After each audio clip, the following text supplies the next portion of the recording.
I've always admitted that arguing for local economy is a weak argument. It's weak.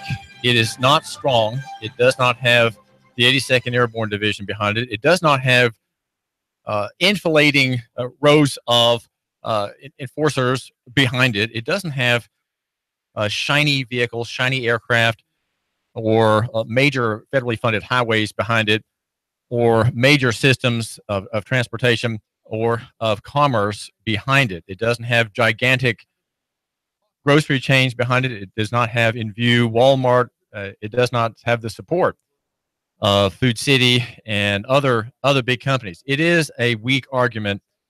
And when I see an article in the Libertarian Press about how weak it is, I always enjoy reading these articles just to ensure myself that I'm right, that the thing I'm arguing for here on the David Tulis program is indeed weak. The arguments that are amassed against being lococentric, and in our case, being Noogacentric, in other words, where we think that Chattanooga is somehow whimsically the center of the universe, these arguments are really delightful and humorous, and they're not wrong. Okay, I'm not saying that they're wrong and that I'm admiring them for being wrong, and that I'm going to spring something on you on the back end of my notes of praise, my hallelujahs for these rebukes of localism, Noogacentrism, and local economy. These are weak arguments. I admit it. I have always said that. And yet there's something in them that in spite of their weakness, in spite even of their folly, or should I say there's something in them that is attractive. The latest rebuke against me comes from the hand of a very fine writer named Donald Boudreau, who is writing in FEE, Foundation for Economic Education, that publishes the Freeman magazine. I used to get the Freeman. It used to be free in the blue cover for decades. It came out, it seems, in free copies mailed to your house with the best free market analysis. And the idea of local economy there is called a crazy notion, and it is a remarkably weak movement. Donald Boudreau says people who lack economic knowledge are for it, and many of them, according to other recent reviews of localism, say, versus nationalism and globalism, would say that the local economy argument that interests you, my listener, and me are a kind of bigotry. Now, I appreciate that. In fact, I've called it a kind of well-intentioned bigotry as well. One that, according to Cafe Hayek, also when Don is writing there, one that draws many progressives, and indeed, the idea of local economy is non-political. It is not one that Republicans or Democrats either love or hate, left or right, neither love or hate especially. It is kind of non-political. And so therefore, I think I've been treated with a lot of grace here in Chattanooga, because it doesn't fit anybody's paradigm exactly. You can see the libertarian arguments in it. You can see something of the progressive impulse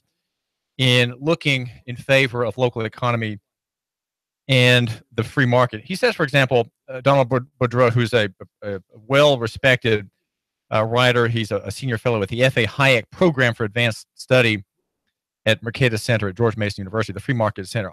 Good studies come out of that body. In a way, he says, the idea of local economy is protectionist. Now, when we say protectionism, of course, immediately you think of Donald Trump and American nationalism, and Mr. Bannon's arguments for economic nationalism and protectionism, trade barriers, walls. These are the elements, the non-free market elements of that perspective. There is something these writers suggest that is anti-free market, to be localist or nationalist or bigoted, if you will, centering yourself on a particular aspect and saying somehow we can have more prosperity if we just if tall people buy from tall people, right? And that's the argument that he makes, kind of a throwaway essay that I'm sure he dictated into his smartphone on the way into work one morning, kind of like I do sometimes on Nooganomics.com. People who say they'll buy black. Well, blacks will be more prosperous if we just buy black, or we buy Asian, we buy Native American. And what about buying straight? What would the economic fortunes of heterosexual people be raised if all heterosexuals successfully commit to engaging in commerce only with each other and not with those in the LBGT community, the lug butt community? And so, of course, bi gay, bi lesbian, the same falls on that side. Bi bisexual, bi transgender. Of course, the transgender market is so tiny that you could barely heat up a cup of coffee in a rented stall pretending to be a restaurant with that market. Buying local is as senseless as buying tall. He says. So people like me, a tall man, I'm 6'2". I'm going to have prosperity in Chattanooga if tall people buy from tall people. Okay, that or buy all people with the letter T in their first name would all buy from each other. Somehow we'll gin up prosperity. We'll gin up a free market, more wealth, more savings, more gains if all people with the letter L bought from each other. Of course, you see how ridiculous this is. It's making fun of localism and local economy in a very good way. I think it's a very effective argument, and I'll say it's right. Okay, I'll just agree with Donald Boudreaux that he's right. But of course, we might be wrong. But if we're wrong, we'll have gains elsewhere that might compensate. We'll have the loss of Bob Corker. That can be a gain to local economy. However, to take his place, we'll have Bill Haslam, who is the governor of Tennessee, Republican, and Andy Burke, the mayor of Chattanooga, who is thinking, according to reports, about entering the Democratic side of the bid before the voters to have a replacement person to fill Bob Corker's seat at the end of next year.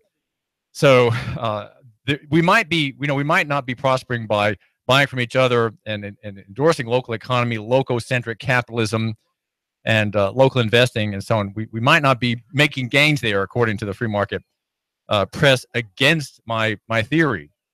But there are compensations, and this is David Tulis, and I'm always about extending grace to people who I call the good people. Now they're good people because they're powerful, and they control, at least in the public appearance of things, they control the levers of the government and the state, and they are, Bob Corker's trying to prevent slavery, a big effort on ending human trafficking, and he has some good things that he's trying to be involved in, and so I want to make the most of them, and I think that you should too. You should probably condescend to vote. If you vote, then you can elect the person whom you want to oppress you. It would be either by representation of Andy Burke or Bill Haslam in the federal Senate, in so much as they have any say on which particular bolt or screw in the federal machinery is going to be pressing you in the next tax year, right? That next year, something that they've done will come down upon you, or maybe not. Maybe they are there to protect you. Well, this is David Tulis, and I think the idea of bigotry, there is something to that. There's something. Bigotry, of course, is having a disfavor of someone because of, say, that person's Catholic beliefs. The judge applicant is a Catholic, and she once, 30 years ago, wrote a paper that questioned, in a very strictly clinical, juridical sense, some issue that touches the interest of God, and so she's being harassed. That's called bigotry. Bigotry is when you're for or against someone for something that is sort of beside the point. Someone's bad because that person's a Christian, or someone's bad because that person, we're going to disfavor that person because of that person's beliefs. And Boudreaux points out that many progressives are buy local enthusiasts. He says not all progressives swoon at the thought of buying the likes of locally butchered beef and locally and artisanally crafted patio furniture. Not all progressives advocate keeping dollars in the local economy, as I like to say. But a large number of progressives, he says, romanticize the local economy and fancy themselves to be cutting edge and enlightened for advocating buying local. So I've some questions for such progressives.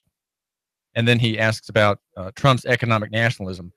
Do people not like that because it's too cosmopolitan, right? If you're a progressive and you don't like Trump, do you dislike his stances because they're too cosmopolitan? In other words, too grand, right? Too international, too wide in their scope, covering 50 states.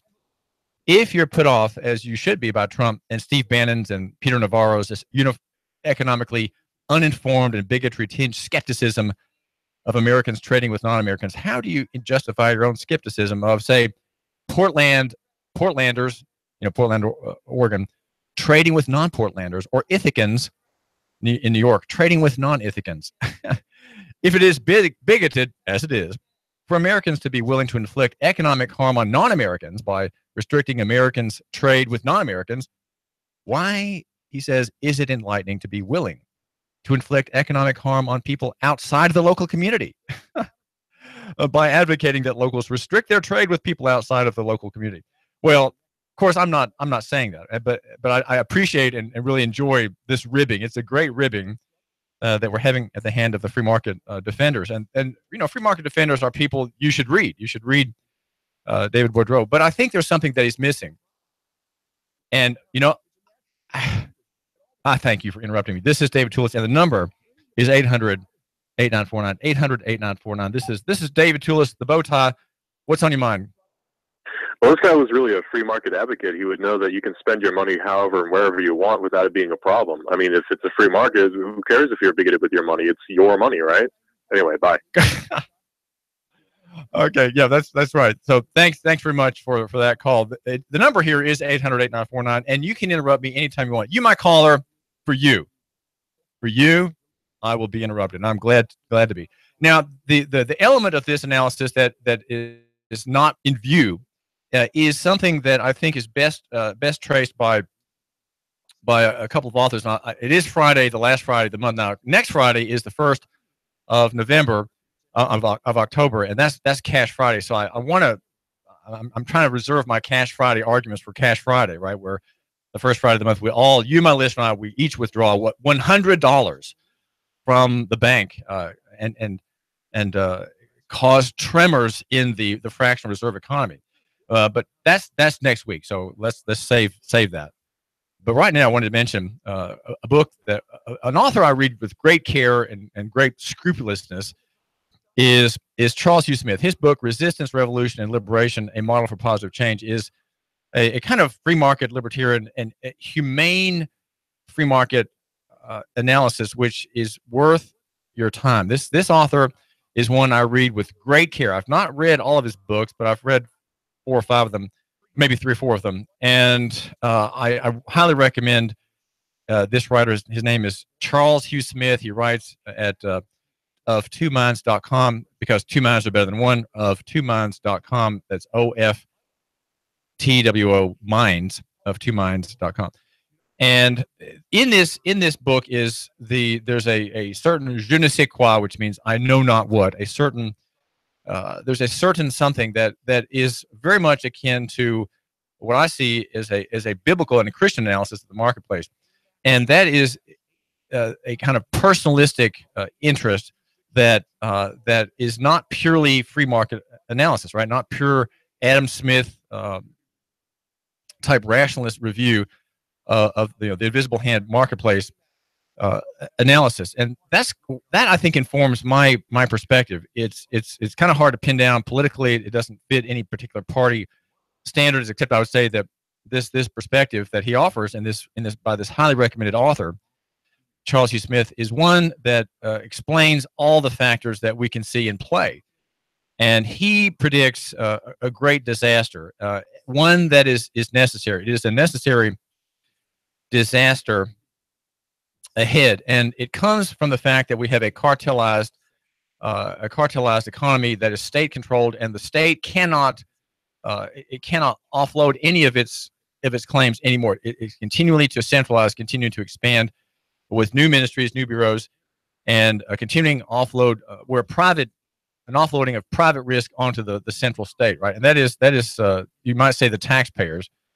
And even though we're hearing a lot in the press about President Trump's proposed tax rate reduction, the national power is $20 trillion in debt. It probably has $120 trillion in obligations, political, legal, international obligations through conventions and agreements and contracts that are not direct debt, right? Not debt instruments directly, but there are all kinds of obligations that it has.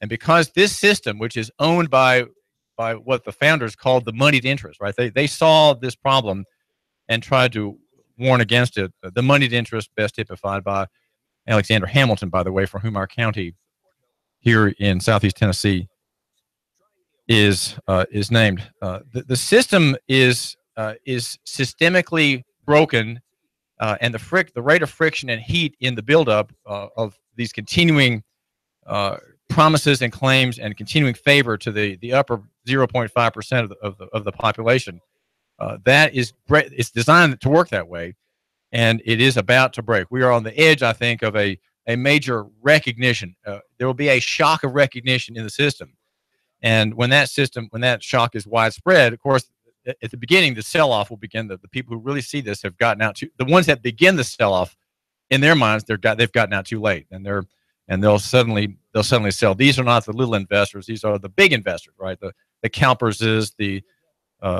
Tennessee Sovereign Wealth Fund, and other major players. They will try to bail out of this irrational system. And this book has so many things. I've gone through this book with great care, and I can just flip pages here in front of my YouTube camera, in front of my Facebook view on my smartphone. By the way, we are on Facebook at Nooga Radio. David Tulis here, and live on YouTube at Hot News Talk Radio. Just let me just give you just a happenstance sentence. He says, for example, in How to Recognize Systemic Risk, he says, widespread recognition of risk is dangerous to the status quo, as public fear that promises of stability will not be kept feed doubts about the ruling elite's ability to suppress systemic risk. Once risk reaches the surface of public awareness, the status quo devotes itself to pretense, propaganda, and shadow intervention to maintain an increasingly fragile status quo. Political elites offer soothing reassurances that all is well, but behind the facade, the rule of law is sacrificed in favor of political expediency. Protecting the system from unraveling is the sole goal of the political and financial elites. Ironically, these heavy-handed attempts to stem a loss of faith actively undermine what's left of public trust by shedding the rule of law to protect elites. Think about all these people who are protected without prosecution. Many criminal cases lost in 9/11, in the demolition of World Trade Center 7. Many SEC cases that have just disappeared because the data and all the evidence are gone. Risk cannot be stored for long. When the system breaks down, despite all the official attempts to maintain the status quo, then the public will see that the risk was not permanently buried in the system. It was only stored there temporarily until it fell to them. Now, the problem that I have, that quote doesn't exactly illustrate the point that I'm trying to get to about localism. Localism, in the view of this very recommended writer, Charles U. Smith, localism is what I describe as a kind of personal connection, belonging, having value in local economy with local connection. Again, he's not a Christian writer, but he borrows from Christianity, and the things that he espouses as real value, real capital, are not measurable in dollar terms. And that's something very important, because if you belong here, right? If you belong in a local economy in a particular place, I would say by God's providence, you have your duty here, and that duty is to prosper other people first. That has to be your job. Of course, that's the job of capitalism. Capitalism is about prospering the neighbor first. If you think in terms of the neighbor, the poor person whom you're helping by charity, the person to whom you're giving a job, though you may not exactly need that person, but you want to give that person a job to help that person, that's God blesses that. The market may not bless that, but God blesses that. And this is a kind of a personal analysis of local economy that I'm trying to get across to you. And I hope my job here is at Nooga Radio is helpful to you, because I want you to think in terms of your neighbor. This is what Christians are required to do, but it's also what people should be doing in their own self-interest, right? In purely economic free market terms, they should be thinking of their customers, right? Think of your customers just as the Christian thinks of the neighbor, right? Thinks of the poor person, thinks of the woman who approached me yesterday as I pulled into the Chattanooga Sports Center, an orthopedic outfit on McCauley, and she said, "Could I have a couple of dollars?" I mean, she's a very bold person, and I said, "Yes, ma'am, surely." I'm not trying to take praise for that, but I'm just saying this not to worry about those kinds of details. You help people when you can, and as you have means to. This is local economy. This is the free market, and so the saying that local economy is bigoted, that it's a bad idea, that it's a laughable idea, that it's progressive, it's not really progressive. It is a mix of ideas, and I would say that they are weak. They are very weak because they're not all about profit. We have a collapsing system. We have a constipation in the national sector that's going to cause an explosion. Things won't function anymore, and that's because all the people at the top have encouraged everybody below them to think the same way, and that is my profit, my gain, my loss, my reduced risk. I'm going to have the government back me. I'm going to have the taxpayer bail me out if need be. The whole national economy is twisted into that single point, that single pyramid, if you will. And that pyramid is not functioning anymore, and we are facing disaster. David Tulis. Traffic, news, and information. Nooga Radio, Digital FM 95.